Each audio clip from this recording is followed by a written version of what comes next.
Prepare yourself for grisly descriptions of how the body breaks down in overwhelming heat, predictions of prehistoric plagues springing back to life beneath melting permafrost, and the possibility of an economic collapse several times worse than the Great Depression. David Wallace-Wells' dystopian vision of where we're headed is guaranteed to scare the bejesus out of readers of his new book, The Uninhabitable Earth. Some will surely have to look away. Wallace-Wells, perhaps surprisingly, seems okay with that.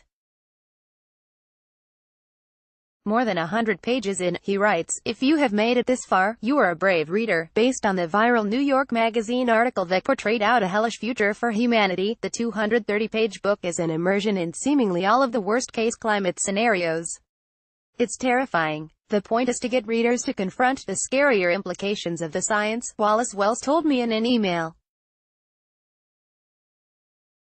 More terrifying still, there are scarier scenarios that he didn't touch.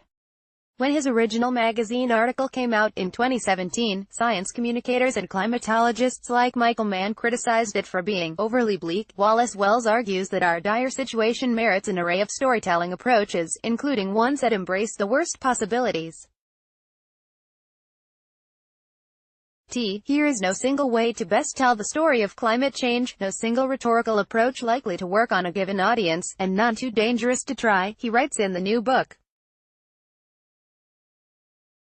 Any story that sticks is a good one. Probably to distance myself from the book's intentionally upsetting depictions of our predicament, I started writing down all the new words and phrases I encountered while reading it. Yes, grist writers have coping mechanisms, too. Almost every page unveiled a term that would be new to the general public, like forest dieback, for when a bunch of trees suddenly die, or hothouse, which is actually a nicer way of saying hell on earth. The book unfolded much like Lemony Snicket's A Series of Unfortunate Events, a childhood favorite of mine. You knew from the start that the outcome would be unpleasant, but you were guaranteed to learn a few vocabulary words along the way. So for those too afraid to read it, I picked out a few of the terms likely to stick around. To find out the meaning of airpocalypse, designer climates, and more, read on. You might just learn some of the most fascinating concepts from the book. Wallace-Wells coined a few of the words, but most aren't brand new. They're borrowed from scientists and journalists. To get a whole new language of climate change doesn't require a Shakespeare, he wrote in his email, just someone who's very thoroughly cutting and pasting the news from Twitter. Airpocalypse. Dense, dangerous smog.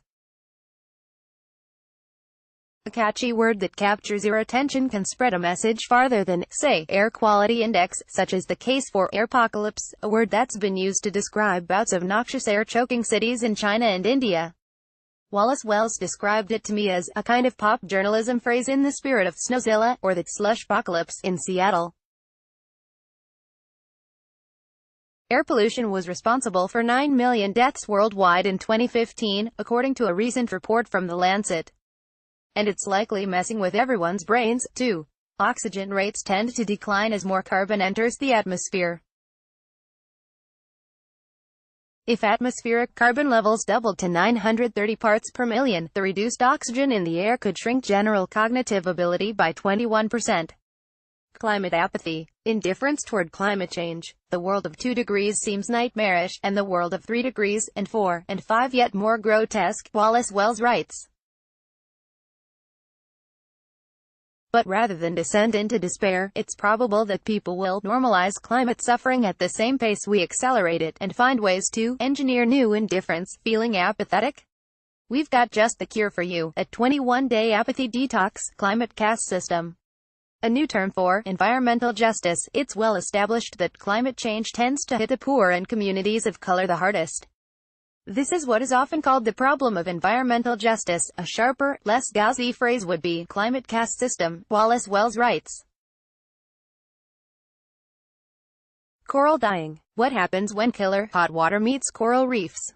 As ocean waters warm up, stressed-out corals expel algae from their tissues, shedding their color and their main source of food. It's called coral bleaching. Wallace-Wells recast the term as coral dying. According to the World Resources Institute, the double whammy of warming and ocean acidification will endanger 90% of the planet's reefs by 2030. Why? Can read right past phrases like environmental justice and coral bleaching without really feeling the impact of what they imply, both of them quite horrifying, Wallace-Wells said in the email. Phrases like climate caste system and coral dying are a little harder to look away from, I think. Designer climates. Human-engineered climates modified to suit local needs. Someday soon, geoengineers may not be satisfied with reflecting the sun's rays to stabilize the planet's temperature. Maybe they'll remake local climates to help a certain reef system survive global warming, for instance. These interventions, which are decades away, could reach a microscale, down to particular farms or soccer stadiums or beach resorts, he writes. If it sounds like the premise of a sci-fi novel, that's no coincidence. I wanted to be sure to highlight the drama of what is contained in the science, whenever I can, he said. Hidden hunger. Micronutrient deficiencies. One of the many weird side effects of having more CO2 in the atmosphere is that it makes our crops less nutritious and more like junk food.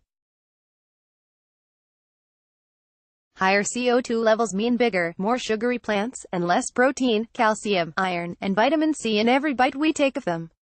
There are more than 1 billion people who experience hidden hunger, not starvation, but a lack of nutrients, and climate change could make that much worse. The health of 600 million people could be at risk from the nutrient collapse of rice. And that's just one crop.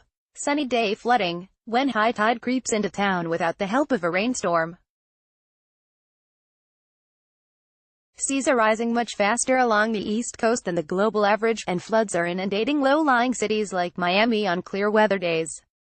Sunny day flooding, a phrase coined by scientists, wasn't supposed to happen until decades from now under most sea level rise projections, Yale Environment 360 reported. Long thaw, sea level rise over the long haul. If all the glaciers on Earth melted, we could ultimately see 260 feet of sea level rise, according to the U.S. Geological Survey. It would take centuries or millennia to get there. Again, we're talking about the long thaw, but that water would totally reshape the world's coasts. For perspective, Wallace-Wells noted, some 600 million people live within 30 feet of the sea level. Wet bulb temperature, a method to measure heat and humidity together. To determine wet bulb temperature, you put a thermometer in a damp sock and swing it through the air. Why on earth would you do this? Well, many temperature projections leave out humidity, which can magnify the dangers of heat. And dangerous it is. With 5 degrees Celsius of warming, 9 degrees Fahrenheit, whole swaths of the globe would be literally unsurvivable for humans. Sure, the science is complicated, and that's part of the reason why the text is peppered with unfamiliar words. There's another reason, though. Wallace-Wells wanted to create a whole new way of thinking about climate, and language is part of that. We're headed to a world full of new, terrifying questions that our existing lexicon just doesn't cover.